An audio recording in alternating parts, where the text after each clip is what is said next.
Boa noite, irmãos. Muito bom nós estarmos aqui. Vamos orar, vamos agradecer ao Senhor pela oportunidade que Ele nos dá de estarmos aqui. Você é muito bem-vindo. Vamos cultuar ao Senhor. Deus, obrigado, Senhor. Obrigado porque mais um dia o Senhor nos conservou com a vida, com saúde. O Senhor tem cuidado das nossas casas, o Senhor tem cuidado das nossas vidas. O Senhor nos trouxe em paz, em segurança. Que nós possamos, ó Deus, prestar um culto agradável ao Senhor, Deus. Pois só o Senhor é digno. E o Senhor tire do nosso coração todo tipo de impureza, para que nós possamos prestar um culto a Deus do jeito que o Senhor merece, ó Deus. Que o Senhor seja, ó Deus, louvado e engrandecido em nosso meio. No nome de Jesus. Amém. Eu convido você que se coloque de pé. Nós vamos louvar o nome do Senhor.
Durante o próximo cântico, os irmãos têm a oportunidade de trazer à frente os dízimos, as ofertas, também de estarem se cumprimentando.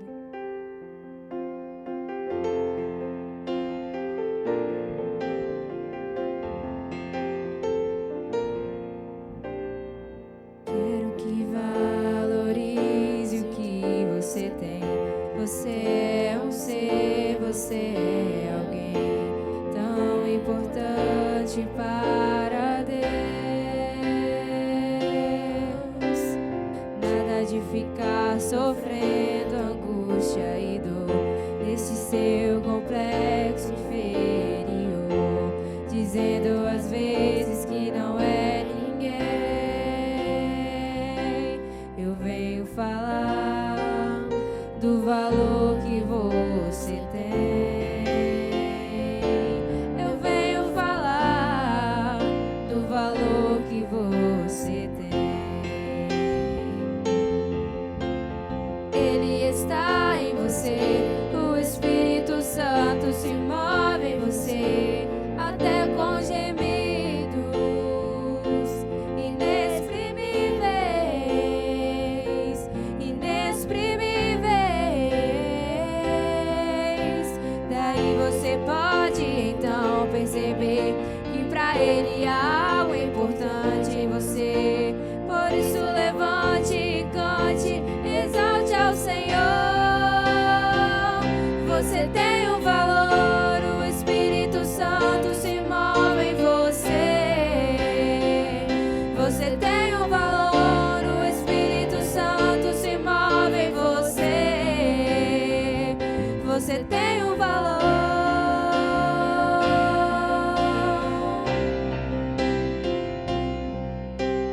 Quero que valorize o que você tem. Você é um ser, você é alguém tão importante para Deus.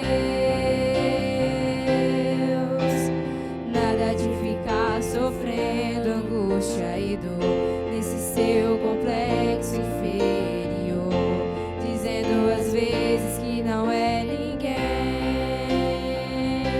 Eu venho falar do valor que você tem.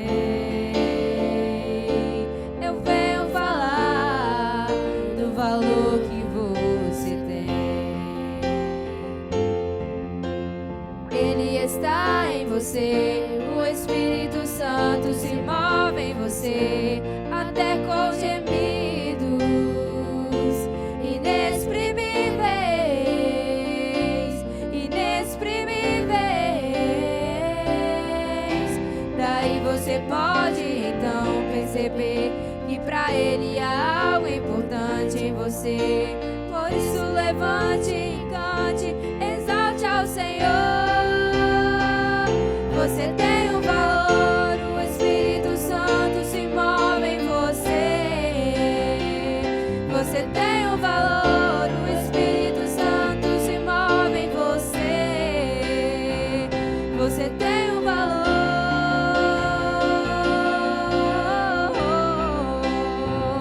Você tem um valor.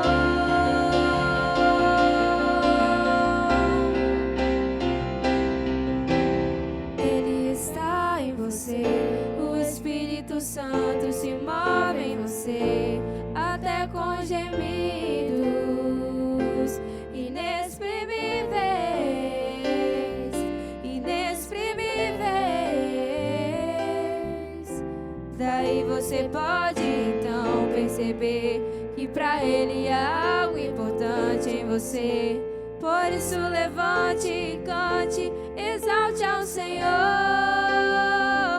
Você tem um valor, o Espírito Santo se move em você. Você tem um valor, o Espírito Santo se move em você. Você tem um valor.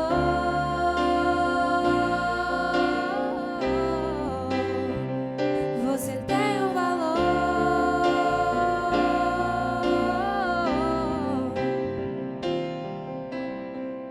Senhor, obrigado, Deus, porque todo o valor que existe em nós é o Teu Espírito Santo, Deus.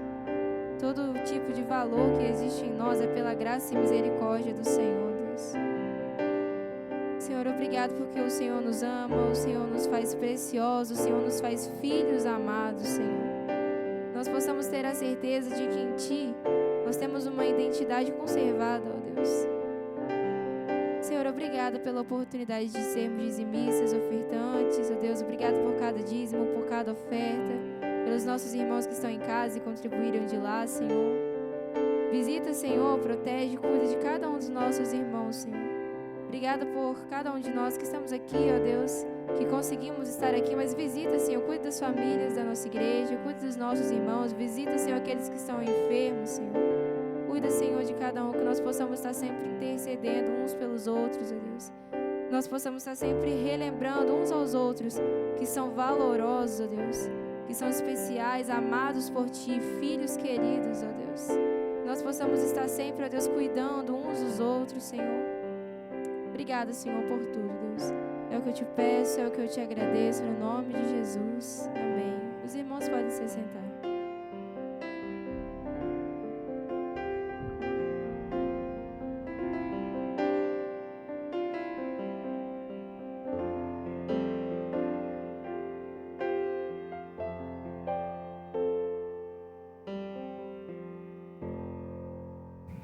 Amém, né? Glória a Deus. Quero convidar os irmãos a uma leitura bíblica que se encontra no livro de Salmos, o Salmo de número 32. Salmo 32.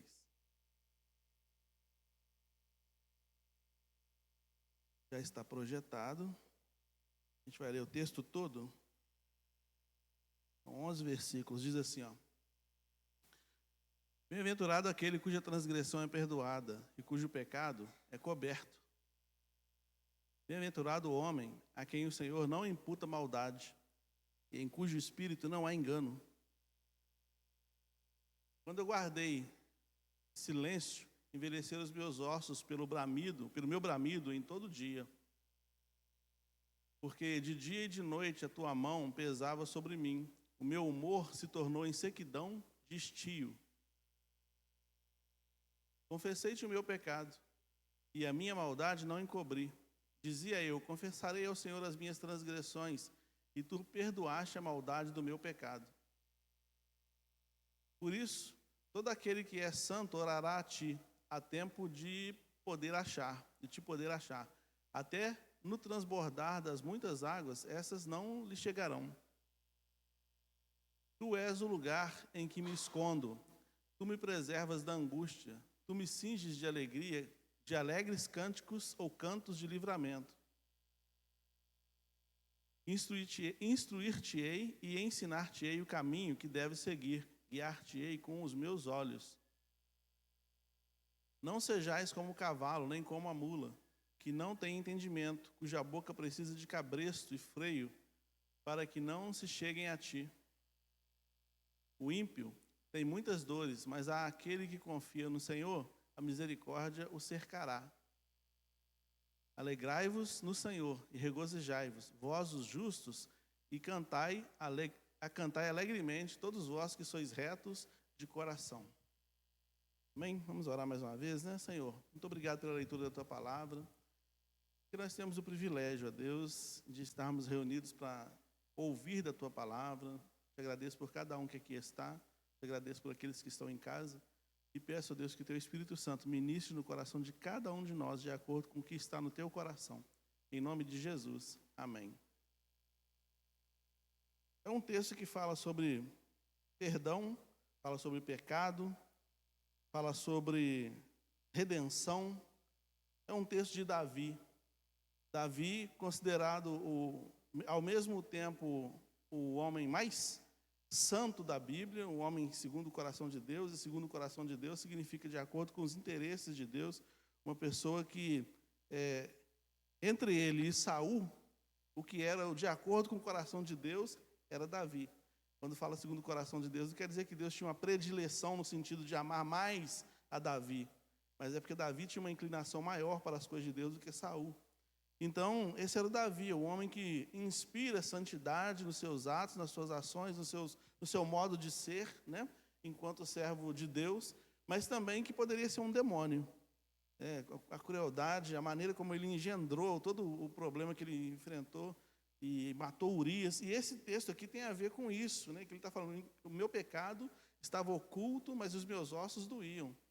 É como se meu corpo estivesse todo quebrado, e a cada dia eu sentia como se meu corpo estivesse todo moído, todo quebrado, os ossos estavam quebrados por causa do pecado que eu estava encobrindo, né? Mas quando eu confessei, alcancei misericórdia. A Bíblia diz que aquele que confessa e deixa, alcança misericórdia. Então, quando eu confessei o meu pecado, ele não fala os meus pecados, ele fala o meu pecado. Então, assim, ele especificou, é esse o meu problema. Esse é o ponto que nós precisamos resolver, Senhor. Esse é o ponto que eu preciso que seja resolvido Porque se esse ponto não for resolvido, não tem como outras coisas, não adianta outras coisas. Então ele precisava resolver isso. E ele fala assim, olha, feliz é o homem cuja iniquidade é perdoada. Feliz é o homem cujo pecado é perdoado.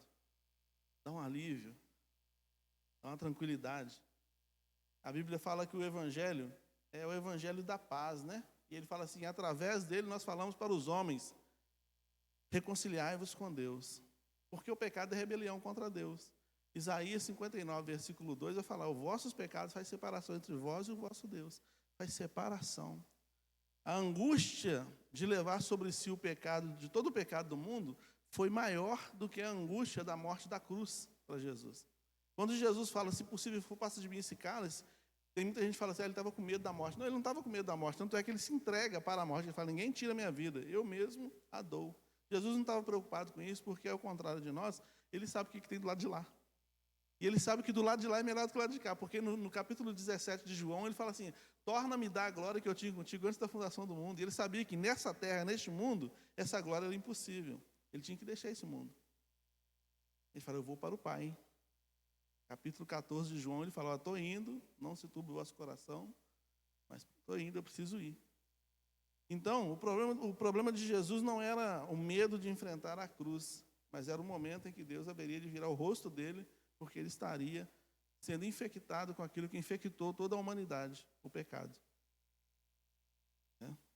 Então, aqui Davi fala, feliz é o homem que encontra essa misericórdia do perdão. Feliz é o homem que encontra que encontra o perdão de Deus e a sua iniquidade é perdoada. Feliz é o homem em que Deus não imputa mais. Não vai ter o diabo, não vai ter... Deus não vai falar isso, o diabo não vai falar isso, os anjos não vão falar isso, você é um pecador. Feliz é o homem que não recebe isso na cara. Ele está dizendo. Então, é uma coisa que a gente precisa pensar. Bom, o salário do pecado é a morte. É a nossa mensagem de hoje, né? Seria de quarta-feira passada. E nem seria esse texto. Mas Deus me deu esse texto para essa oportunidade. Pecado é errar o alvo. A palavra pecado, ou o sentido da palavra pecado, embora as pessoas falem mais sobre os adjetivos ao redor dela, né? As pessoas falam mais sobre aquilo que o pecado é, mas etimologicamente falando, ou seja, o estudo da palavra pecado mesmo, as pessoas não definem exatamente o que é pecado. Pecado, fala assim, pecado é iniquidade. Iniquidade significa falta de igualdade, significa o desnivelamento de poderes, de retenção de recursos, por exemplo. É a maldade inserida, é quando a maledicência acontece, é quando alguma coisa fere ao meu irmão. Então, se define o pecado pelas coisas que o pecado faz. Mas o pecado em si é errar o alvo. E o que é o alvo? O alvo é o código do Sinai, né? Os 10 mandamentos. Quando o homem olhava para os mandamentos, ele não conseguia cumprir aqueles mandamentos, ele errava o alvo, então eu errei, eu pequei, eu transgredi a lei.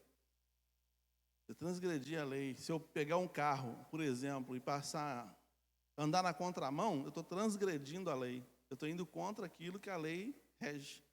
E eu estou sujeito a uma pena por causa disso. Se eu parar num lugar proibido, então eu estou sujeito a uma pena, porque eu fiz aquilo que a lei falava que eu não deveria fazer. E então o pecado é isso, é quando eu não consigo atingir aquilo que a lei diz que eu deveria atingir.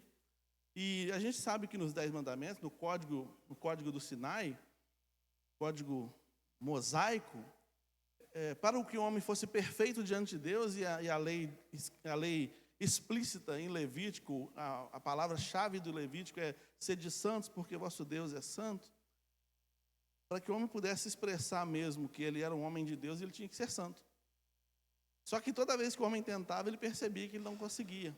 Então tinha assim, uma série de recursos para tentar minimizar as consequências desse erro, que era constante em todo mundo. Então, sacrifícios diretos, era turnos e turnos de sacerdotes fazendo sacrifício, imolando animais, matando animais, aspergindo sangue, colocando fogo, fazendo uma série de coisas, pedindo perdão, uma série de coisas que se fazia para tentar atrapalhar a presença do pecado na vida humana.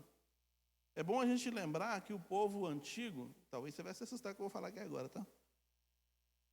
É bom a gente lembrar que o povo antigo, o povo de Deus, era muito supersticioso.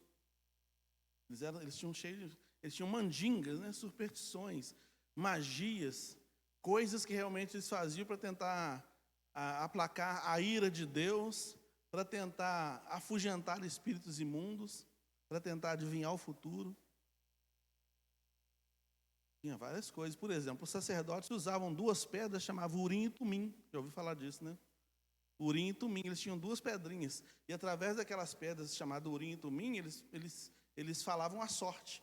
Por exemplo, se um rei fosse para a batalha, então eles jogavam como se fossem búzios. Sabe os búzios? Já jogou búzio, irmão?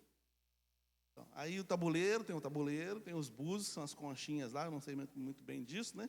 Mas eu não sei disso não, tá, gente? Aí tem lá as conchas, tem o tabuleiro, a pessoa joga ali na posição que ficar, a pessoa fala assim, ó, tá acontecendo isso, assim, assim, e um amor tá chegando, tem um negócio desse, sempre tem um negócio desse, né? Acabou que fica, opa, vou ter que voltar na próxima sessão para saber que amor é esse, né? Que amor é esse? Então tá assim, aí dá uma lida lá. O Urim e Tumim é mais ou menos assim, o sacerdote também jogava as pedrinhas de alguma maneira lá, e ele falava, ó, pode ir para a guerra, porque o Senhor está mostrando que vai dar tudo certo. Era o sacerdote que fazia isso. Também eram sacerdotes que examinavam vísceras de animais. Quando a Bíblia fala assim, o Senhor é aquele que esquadrinha os rins e examina os corações. Era isso que o sacerdote fazia. Ele matava um animal, tirava o coração e tirava o rim. E ele observava a cor do rim e a cor do coração. Baseado na cor desses dois órgãos, ele falava se o rei teria sorte ou não na batalha. Era o sacerdote que fazia isso. Entendeu? Samuel era chamado de vidente. Pra você ter uma ideia, era chamado de vidente. O lançar pragas, né? Quando diz lá em Números 29, contra a tua tenda não há encantamento, né? Contra a tenda de Israel não há encantamento. Lançar praga é uma das formas também de que algumas pessoas, que considerava-se que algumas pessoas que eram mais próximas de Deus tinham esse poder de verbalizar bênçãos e maldições sobre a vida de outras pessoas, sobre a vida de um povo talvez, e isso aconteceria. Então tudo isso são formas que o pessoal tinha de mostrar um certo grau de espiritualidade, mas nunca conseguiram, através das superstições e tantas coisas, afugentar das suas vidas o pecado. E no Novo Testamento também não era diferente. Você vê que, por exemplo, lá em Colossenses 3, o apóstolo Paulo vai falar sobre pessoas que faziam culto para a lua nova, culto aos anjos. Quando Pedro foi liberto da prisão, no capítulo 12 de Atos, e bate na porta e a menina abre a porta, Rod, né? A menina chamava Rod. Ela abre a porta, eles pensavam, não é o Pedro não, é o anjo dele. Eles acreditavam realmente que havia uma espécie de anjo da guarda, por exemplo, que representava a pessoa. Então, assim, é uma coisa assim, que era comum na vida do povo, né? Era muito comum. Mas tudo isso tinha a ver com essa tentativa de identidade ou de identificação com o mundo espiritual, né? O sacerdote, por exemplo, era tido como um homem acima dos demais homens, né? Porque ele era a pessoa que, inclusive, fazia os sacrifícios, e o sumo sacerdote também. Então, a ideia que se tinha é que ele atingia o grau de espiritualidade mais elevado. E, por isso, ele podia falar ao povo e podia interceder pelo povo. Esse era o pensamento antigo. Mas aí o escritor aos Hebreus, por exemplo, ou Paulo, que vai escrever Romanos, ou o mesmo Paulo que vai escrever Gálatas, nesses textos, né? Romanos, Gálatas, Hebreus, eles vão deixando muito claro ali que nem o sacerdote, nem o sumo sacerdote, ninguém estava nesse nível de estar isento do pecado. Porque Romanos 3:23 vai dar notícia para a gente que todos pecaram e destituídos estão da glória de Deus. O que é destituído? Você foi demitido. Igual o Roberto Justus, né?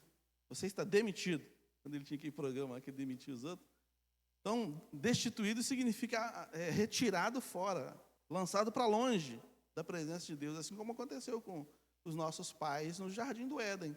Uma vez que eles decidiram tomar uma decisão diferente ou transgredir aquilo que Deus tinha dito, eles não puderam mais ficar naquela condição do paraíso. Eles tiveram que ser demitidos, retirados. destituídos daquela posição. Então, Romanos 3:23 vai dizer isso. Todos pecaram, todas as pessoas do planeta que já passaram, que estão passando e que passarão por esse mundo, todos pecaram. Por quê?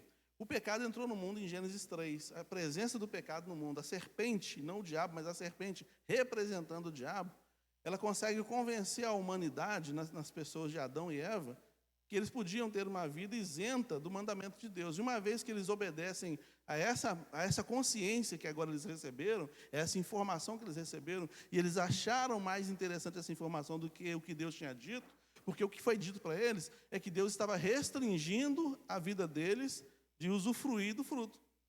Mas Deus não quer que você seja como Ele, por isso que Ele não quer que você coma esse fruto. Se o dia que você comer, você vai ficar igual a Ele. Ele está te restringindo dessa possibilidade. Ah, é isso? Então eu vou comer, ué. Já que eu vou virar Deus mesmo, então eu vou comer. E uma vez que eles comeram, eles tiveram que ser retirados dali. A partir de então, tudo que foi criado sofre agora a influência do pecado. E aí é o pecado com letra maiúscula, é o pecado com P maiúsculo, né? É o pecado que faz parte da constituição do ser humano. Não tem a ver com os nossos atos pecaminosos. Ele só influencia os atos pecaminosos. O tempo todo agora, nós inclinamos para fazer aquilo que é mal. A síndrome de Adão está em nós, de querer fazer aquilo que a gente quer fazer, independente daquilo que Deus acha. Se Deus deixar a gente por nossa própria conta, a gente vai fazer maldade todo dia. Jesus falou do coração do homem que procede dos maus desígnios. O homem não tem pensamento bom.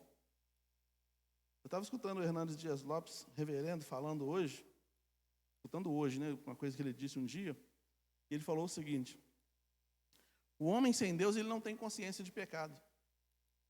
Quem vem do mundo, igual eu vim do mundo, percebe isso nitidamente. Quando a gente estava sem Jesus, tudo que eu fazia é natural. É natural. E mesmo as coisas que eu fazia que colocavam em risco a minha integridade física, como vícios, por exemplo, briga, velocidade, e nadar em lugar perigoso, mesmo aquilo que colocava a vida em risco, nunca soou como sendo uma ameaça à minha integridade física, emocional, espiritual. Está tudo certo. Mas aí quando o Evangelho chega no coração, ele abre os seus olhos e ele ilumina a sua alma, é por isso que está escrito lá, né? Desperta do que dorme, levanta-te dentre os mortos e Cristo te esclarecerá. Quando a mente da pessoa fica iluminada, você percebe o risco que você estava correndo. Você percebe que você estava condenado à morte e nem sabia. E o tempo todo, os riscos que nós corríamos, que quase nos levou à morte, na verdade, era uma tentativa do diabo de tirar a vida mesmo, física. Porque a vida eterna ele já tinha tirado ali. Já estava condenado, né? Mas aí, como nós cantamos aqui, né? O Espírito Santo que move em nós, nos retirou da rota da morte e nos coloca para a rota da vida, né? Então, o pecado é o maior problema do homem, é esse erro do alvo, né? É o maior problema do homem. Quando a Bíblia fala assim, do que se queixa o homem? Queixe-se cada um dos seus próprios pecados. A gente se queixa pela falta de dinheiro, a gente se queixa pela falta de saúde, a gente se queixa por um coração partido por algum amor, alguma coisa, se queixa por uma série de coisas. A gente se queixa porque aquele filme acabou, não, eu gostava tanto daquela série, acabou. A gente está sempre se queixando por alguma coisa. Mas ele falou assim, do que se queixa o homem? Queixe-se dos seus pecados, que esse é o seu maior problema. Todas as demais coisas se recuperam, a sua alma não. Por isso que Jesus falou, o que adianta o homem ganhar o mundo inteiro e perder a sua alma? Tudo você pode reconquistar, tudo você pode refazer, tudo você pode costurar, menos a sua salvação eterna. Então, queixe-se disso. Olha só, o Salmo 51, versículo 5, vai dizer assim, porque eu nasci em pecado, e em pecado me concebeu minha mãe. É o mesmo Davi que vai falar isso, né? Nasci em pecado me concebeu minha mãe. Então, quer dizer, o pecado é uma coisa que faz parte da natureza humana. Eu não estou falando de pecados, estou falando do pecado, no singular. E está dentro da Gênese, né? A Bíblia fala assim que até a terra foi condenada por causa do pecado do homem. Falou, olha, você, homem, vai voltar para o pó. Você não voltaria, mas agora você vai ter que morrer e voltar para o pó. Você vai ter que trabalhar para ter alimento, no suor do teu rosto comerás o teu pão. A mulher vai dar luz ao bebê com dores, também sujeita à morte. A serpente vai rastejar. a terra vai produzir cardos e abrolhos, não é isso que fala? Vai nascer espinho agora, erva daninha. Tudo que é de ruim agora vai ter nesse planeta, porque o pecado entrou no mundo. Tudo foi condenado, tudo. Fala sobre os animais os animais não seriam carnívoros se o pecado não tivesse entrado no mundo. Você sabia que o T-Rex era herbívoro? Sabe o T-Rex? Tiranossauro Rex? A gente viu o Jurassic Park, né? E a gente viu ele comendo. Sempre aparece como um animal violento, um dinossauro violento que come gente, come outro bicho, né? Mas, segundo alguns estudiosos aí, ele não era isso, não. Ele era herbívoro. Olha só que a gente vai sabendo das coisas, né? Alguns estudiosos do assunto, a partir de algumas investigações, que eu não vou arriscar falar aqui, depois você pesquisa na internet isso. Né? Então, assim, quando a gente pensa que os dinossauros eram todos eles herbívoros, não sei o quê, como é que o homem viveria com dinossauros se ainda existisse? Tranquilo, que não comia carne. Já pensou? Mas, de repente, os animais começaram, e é até para a gente pensar, né? Será que o dinossauro... Enfim. Então, de repente, os animais começaram a virar predadores da sua própria natureza. Nem o homem comeria carne, né? Nem o homem comeria carne se o pecado não tivesse entrado no mundo. Mas, a partir de então, o homem olhou para a vaca assim e falou, não sei não, isso deve dar um bife. Não era assim. A Bíblia fala que todas as árvores eram para alimento do homem.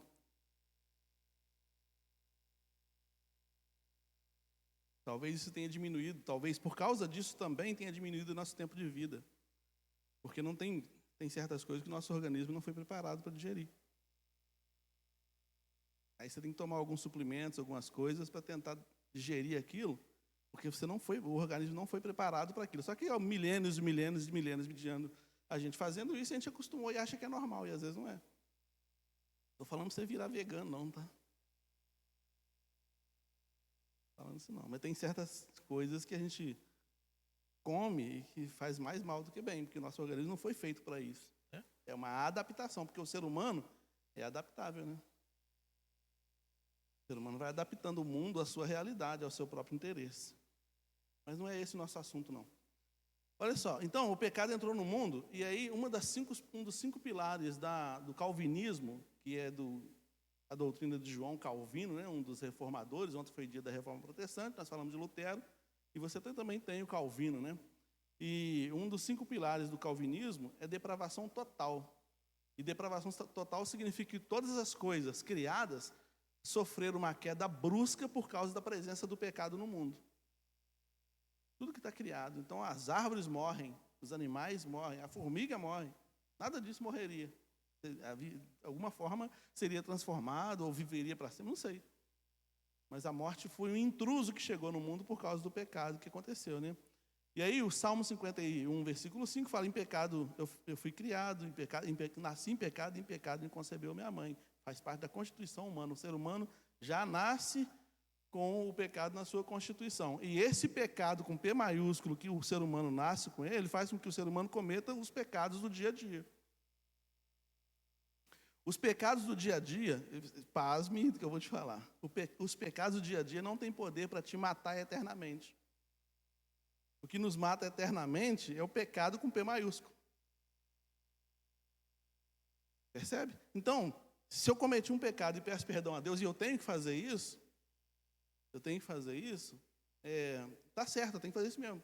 Eu cometi um pecado, tenho que pedir perdão a Deus, tenho que largar. Eu tenho que continuar tentando acertar o alvo o tempo todo. Meu alvo agora não é os 10 mandamentos, meu alvo agora é Jesus.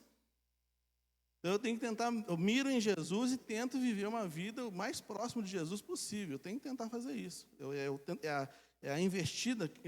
É o investimento na santidade. Eu tenho que fazer isso. Mas não é isso que me salva.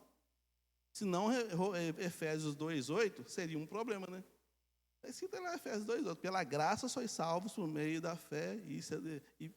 Pela graça sois salvos por meio da fé. Isso não vem de vós, é dom de Deus. Não vem das obras para que ninguém se glorie. O que são as obras? Quando a gente lê obras ali, a gente pensa que são obras de caridade. Ele está falando assim, não vem de nenhum ato seu. Não é por causa da sua santidade que você vai ser salvo. É isso que ele está dizendo ali.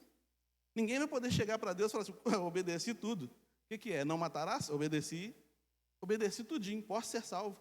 Ninguém vai jogar na cara de Deus que vai ser salvo porque obedeceu toda a lei.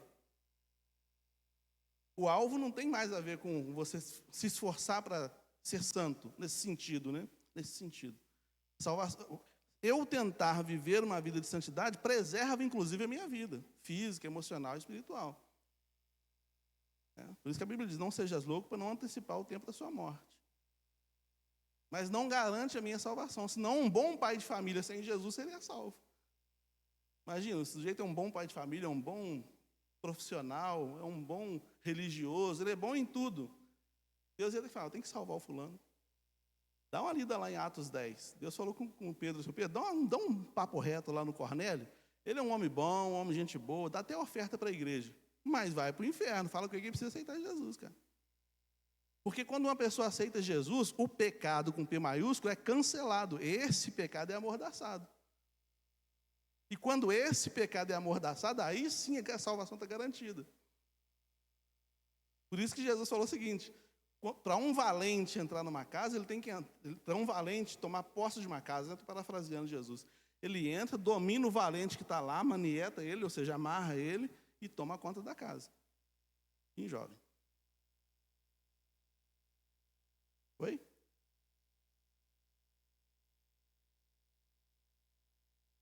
Exatamente, ele recebe a vida ao invés da morte. E é isso que diz Romanos 6, 23. O salário do pecado é a morte. O salário do pecado é a morte. Lê o capítulo 6 de Romanos, você vê sobre o que ele está falando.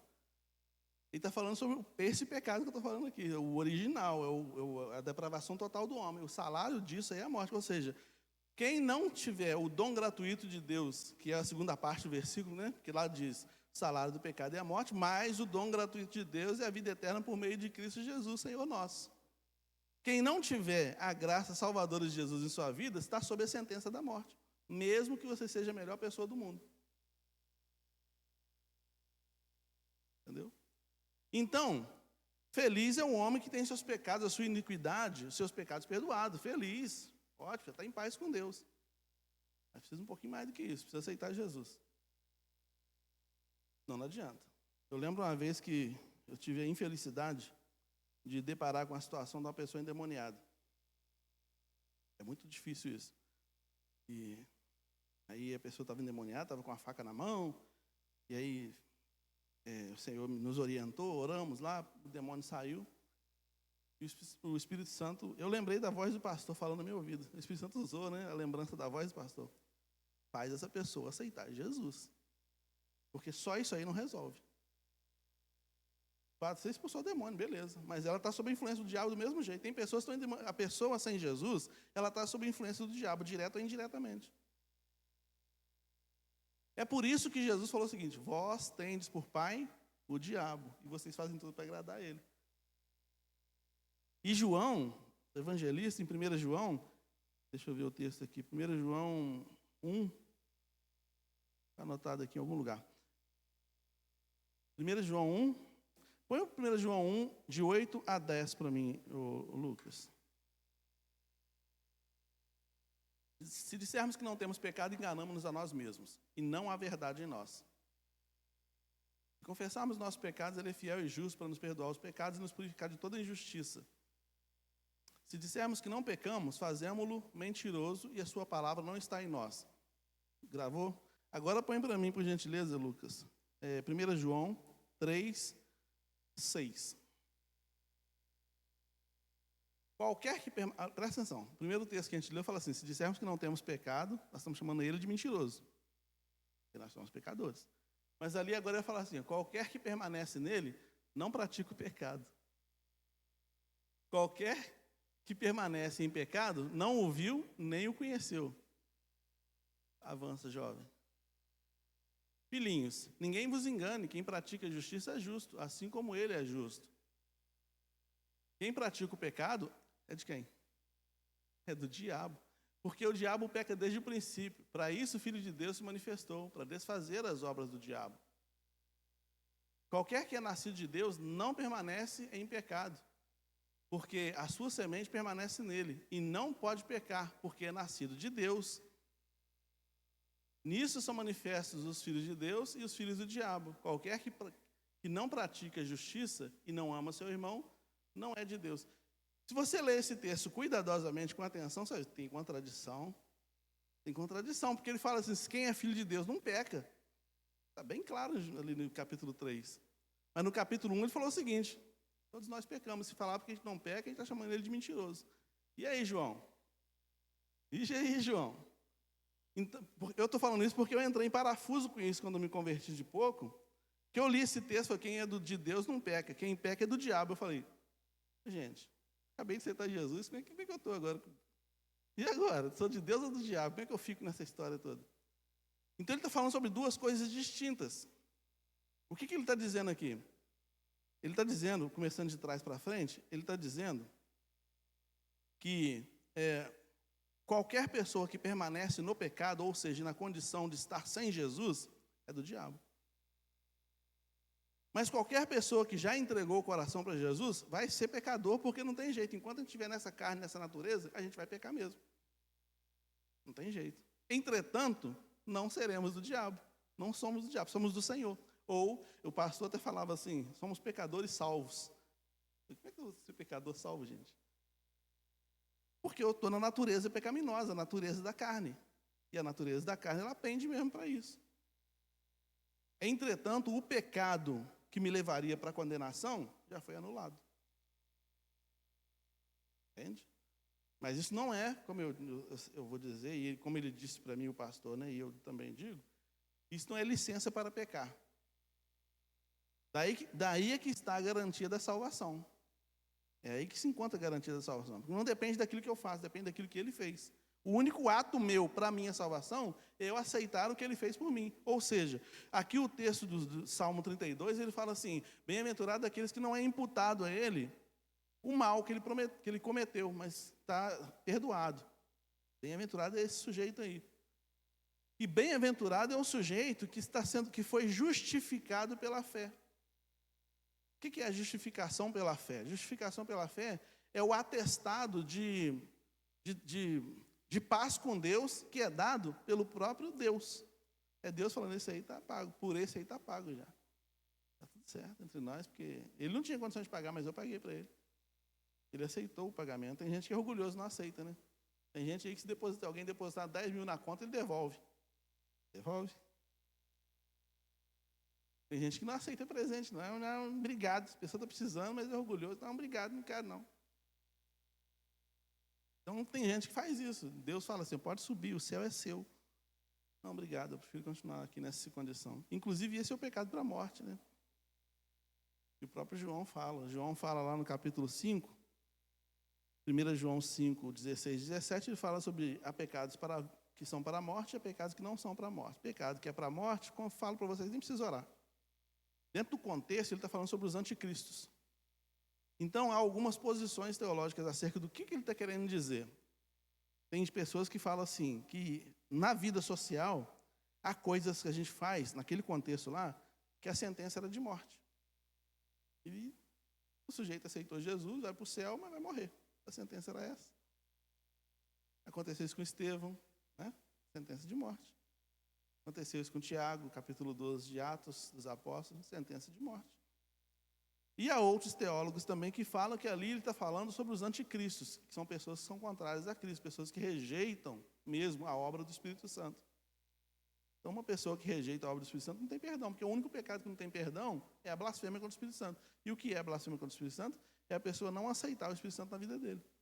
Ele achar que ele pode ser salvo sem o Espírito Santo, que eu estou falando aqui agora. E não vai ser salvo. Efésios 2:8 vai falar que sem o Espírito Santo, sem a graça de Deus, sem a manifestação da graça de Deus e sem o movimento de Deus para a salvação, ninguém se salvará. Ninguém vai chegar lá e falar, Senhor, fiz tudo certinho. Cadê minha casinha aí? Pode ser um barraquinho, meia águazinha, tá bom. Deus fala, não vos conheço.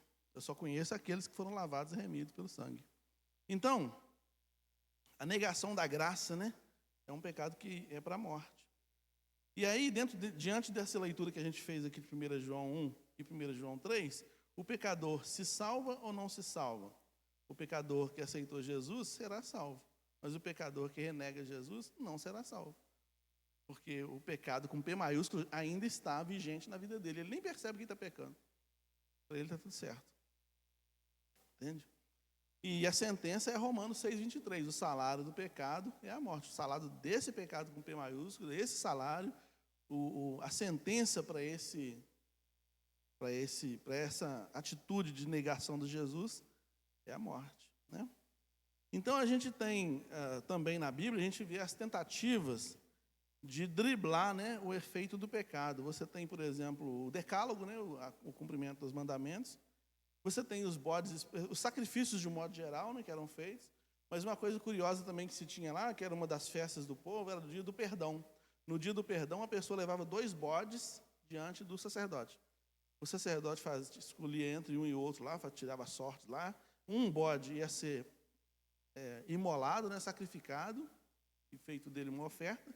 E o outro bode, o sacerdote colocaria a mão sobre a cabeça dele e faria uma transferência de pecado da pessoa que levou o bode para o bode. Coitado do bode. Daí a expressão bode expiatório. É alguém que paga a pena do outro. Sabe o bode expiatório? A gente pensa que é o bode que espia, né? Imagina o bode assim, e barbichão aqui, olhando, espiando os outros. Expiatório, que é expiação, né? Que ele faz, o bode é transferido. Eu sou o Cláudio, pequei. Eu levo meus 2 bodinhos.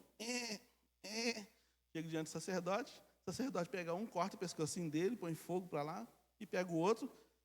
Eu confesso meus pecados, ele põe a mão na cabeça do bode, o meu pecado é transferido para o bode, e eles pegavam o bode e soltavam no deserto. Deixa o bode embora, pelo deserto, até morrer. Será que vai ser desse bode? A ideia é a distância que Deus coloca o nosso pecado da gente, quando o perdão acontece. Não está escrito que ele joga no fundo do mar e coloca lá proibido pescar? Não tem acesso nunca mais àquilo. Então, o bode expiatório. Então, são tentativas que o povo fazia para tentar remediar a situação do pecado, né? Mas a solução, e eu já estou partindo para o encerramento, a solução que o texto do Salmo 32 nos oferece aqui para a remissão dos nossos pecados é a confissão. O arrependimento e o abandono, né? A confissão a confessar não é só falar com Deus. Senhor, eu fiz isso. Eu estou vendo que você fez. Eu estou vendo aqui com tristeza que você fez isso tudo. Tristeza não para Deus, porque a gente não pode mudar o humor de Deus, mas tristeza para a gente, porque Ele sabe que você vai pagar essa pena, cara, não vai ter jeito.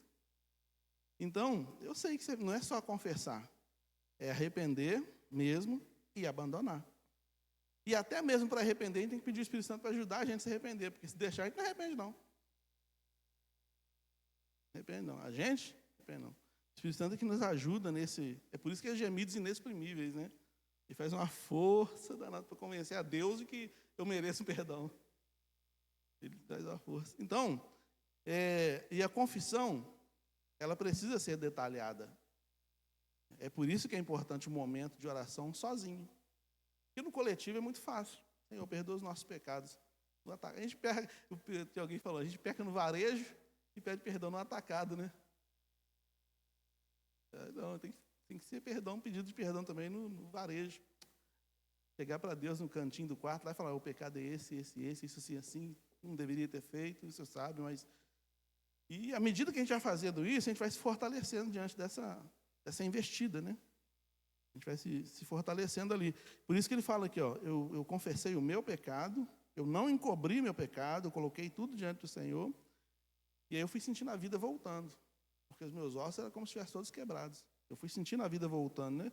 E tem uma parte interessante desse texto, que é a parte que ele fala assim,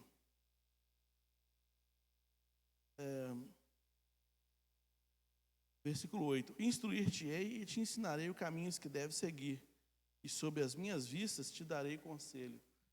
Vou valorizar o serviço do Lucas aí. Instruir-te-ei e ensinar-te-ei o caminho que deves seguir, guiar-te-ei com os meus olhos. É Deus falando. É claro que isso aqui é um cântico, mas é Deus falando, né? A partir do momento que você decidiu tomar essa atitude de abandonar esse pecado, de querer viver uma vida de santidade, e se esforçando para isso, porque é um esforço todo dia, é tomar a cruz todo dia mesmo. Todo dia você se esforçando para querer me seguir, eu vou te instruir. Eu vou te falar qual é o caminho que você tem que seguir. Né? Então aí acontece o perdão, que é Deus apagando a culpa, né? Ele falando assim, não tem mais culpa, tudo certo. O apóstolo Paulo, em Romanos, vai falar assim, a cédula que era contra nós foi rasgada. Na caverna ou na prisão, o sujeito estava lá, estava colado tinha colocado na porta assim, um pergaminho escrito qual era a pena daquela pessoa. Assim como aconteceu com Jesus, na cruz de Jesus, estava lá escrito, tinha inscrição sobre por que ele estava sendo punido, né? Jesus de Nazaré, rei dos judeus. Essa era a sentença dele. Aquilo ali que estava pregado na cruz, era a sentença. O pessoal olhava, todo mundo que passasse e visse aquilo, toda a cruz tinha isso, todo lugar tinha isso. Um prisioneiro tinha lá alguma coisa pregada, falando o que ele tinha feito. Qual é a pena daquele cidadão lá? É que ele disse que era o rei dos judeus. Essa é a pena dele. Ele se colocou como rei dos judeus. Isso é grave, isso. Né? Então, o apóstolo Paulo falou, essa cédula, esse papel que estava lá escrito, falando qual era o nosso pecado, o pecado dele é esse, na porta da nossa cela, Jesus chegou e rasgou e falou, não tem mais culpa não, está tudo certo. Está pago. Está pago, está tudo resolvido aqui. E aí acontece a justificação, né? Que é quando Deus declara você justificado, justo.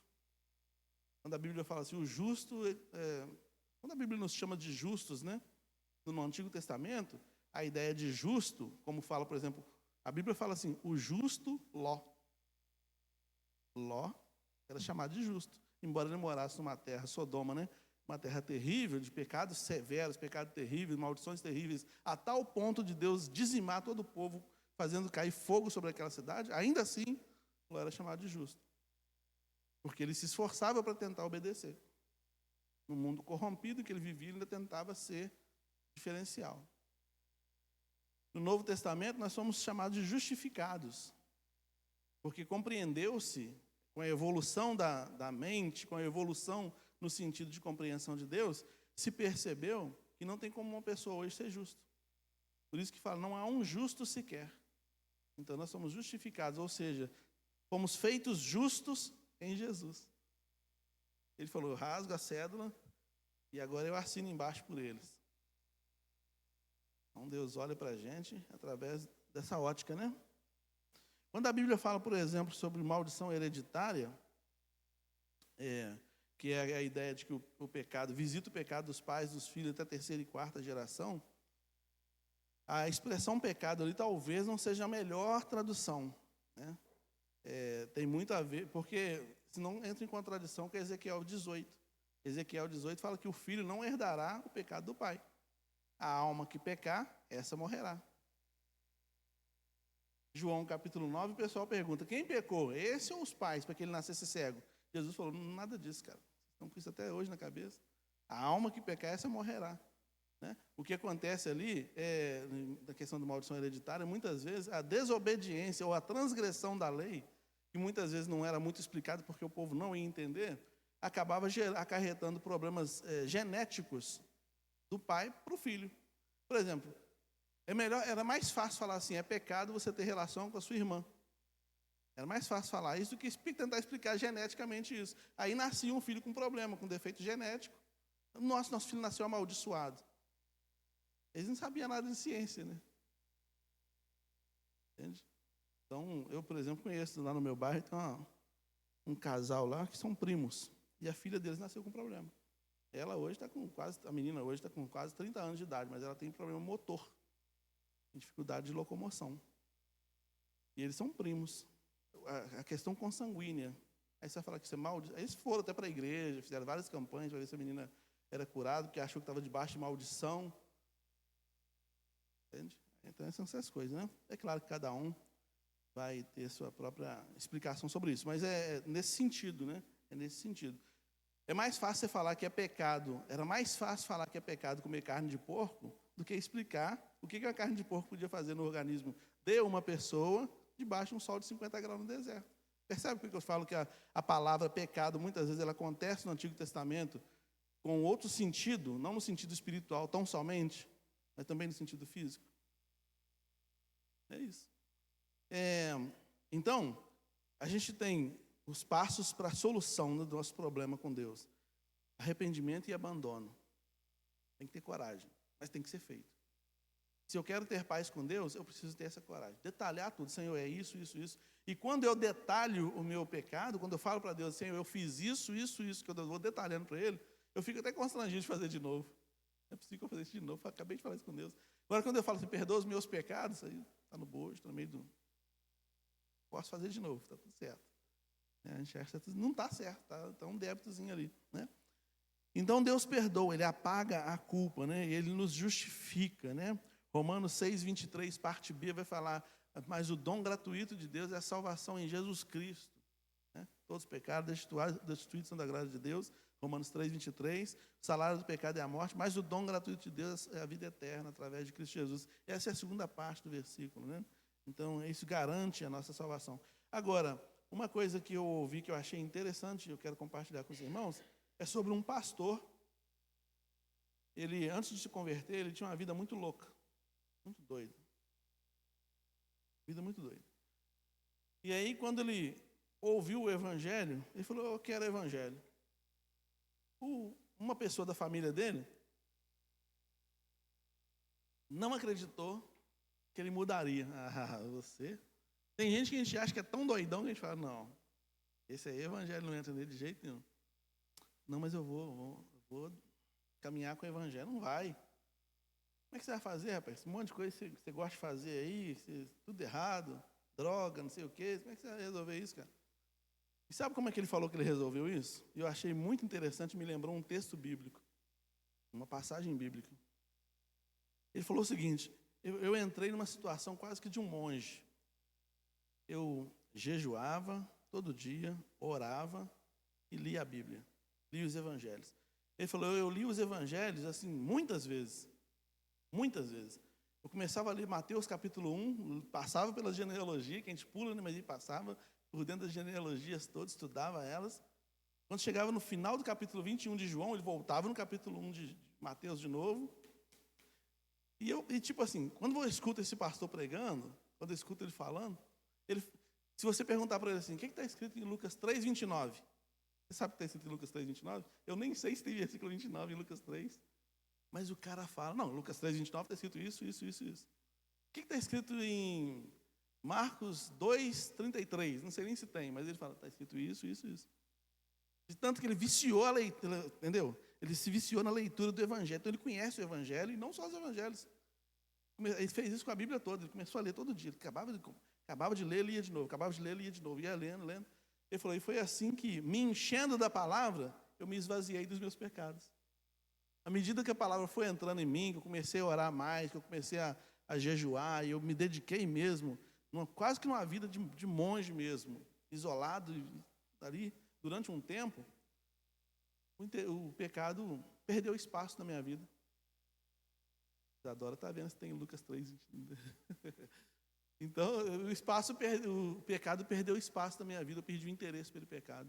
E aí eu me lembro que quando Jesus, no capítulo 13 de João, vai lavar os pés dos discípulos, e aí Pedro fala assim, mas lava o resto todo. Jesus falou que assim, vocês já estão limpos pela palavra que vos tenho falado. A palavra lava o nosso coração. A palavra limpa o nosso coração. Então, quando eu dobro meu joelho para pedir perdão pelos meus pecados, eu enumero esses pecados, eu quero me arrepender, eu quero me livrar deles, eu tenho que colocar a palavra no lugar.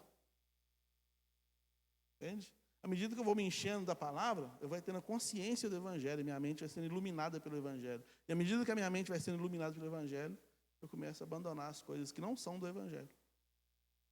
Faz a experiência de pegar um copo com água suja. Essa água está limpa, tá? Mas pega um copo com água suja, pega um copo, coloca umas borras de café dentro dele, e pega uma jarra e vai despejando. Deixa transbordar, vai despejando. O copo tem 200 ml, e a jarra tem 1 litro. Ou 2 litros, vai despejando. À medida que a água limpa vai caindo, a sujeira vai saindo. E depois, no final das contas, fica só água limpa. É isso que o Evangelho faz. Entende? Quando eu confesso meus pecados, decido abandonar esses pecados, e eu encho meu coração da palavra, eu vou enchendo meu coração da palavra, o pecado vai saindo. E eu vou tomando nojo dele. É isso que João vai falar lá, né? Quem tem o Evangelho, quem tem a palavra, quem tem Cristo, não vive na prática do pecado. Né? Não tem prazer no pecado. Agora, quem não tem, tem prazer no pecado. Quem não tem Jesus, tem prazer no pecado. Então, o salário do pecado é a morte. Mas o dom gratuito de Deus é a vida eterna por meio de Cristo Jesus. Que haja essa opção, né? Que melhor, que haja essa decisão pela essa segunda parte do versículo nos nossos corações, né? A decisão do dom gratuito de Deus, que é a salvação em Cristo Jesus. Amém? Vamos orar, né? Senhor, nós te agradecemos, porque apesar de nós, dos nossos pecados, das nossas fraquezas, limitações, o Senhor tem tentado nos fortalecer pelo poder do Teu Espírito Santo. O Senhor tem se esforçado, ó Deus, porque o Senhor deu o Seu Espírito, o Senhor deu o Seu Filho, enviou o Teu Espírito Santo. São esforços do Senhor para a nossa salvação. Que haja também esforço da nossa parte, ó Deus, para que essa salvação de fato aconteça na vida de cada um de nós. Que haja, ó Deus, esforço da nossa parte também, ó Deus, para que o Evangelho cresça dentro dos nossos corações e vá expurgando de nós, ó Deus, vá tirando de nós, ó Deus, toda a influência desse mal que quebra os nossos ossos, como diz o Salmo 32. Muitas vezes nós estamos cabisbaixos, desanimados, muitas vezes nós estamos entristecidos, porque o pecado muitas vezes ganha força dentro da gente. Nos ajuda, Deus, a permitirmos que o Teu Espírito Santo, que é maior do que o que está nesse mundo, e o que está nesse mundo é o pecado, permita que o Teu Espírito Santo, que é maior do que está nesse mundo, possa também ser maior dentro da gente e nos fortalecer dentro das nossas fraquezas. Somos fracos e limitados, nunca deixaremos de ser fracos e limitados, mas nós temos e podemos contar com o poder forte do Senhor e que não encontra limitação alguma. Eu te agradeço por essa grande oportunidade. Que a Tua palavra, ó Deus, entre no nosso coração e faça a revolução necessária para a glória do Teu nome. Em nome de Jesus. Amém. Que Deus nos abençoe, irmãos. Nós estamos começando o mês de novembro. É o mês da MCM, né? Mas só que eu vou estar por aqui. Estarei por aqui. A gente vai fazer a nossa ceia no segundo domingo, né? Vamos fazer no primeiro não, porque é a abertura do mês. E é isso. Deus nos abençoe.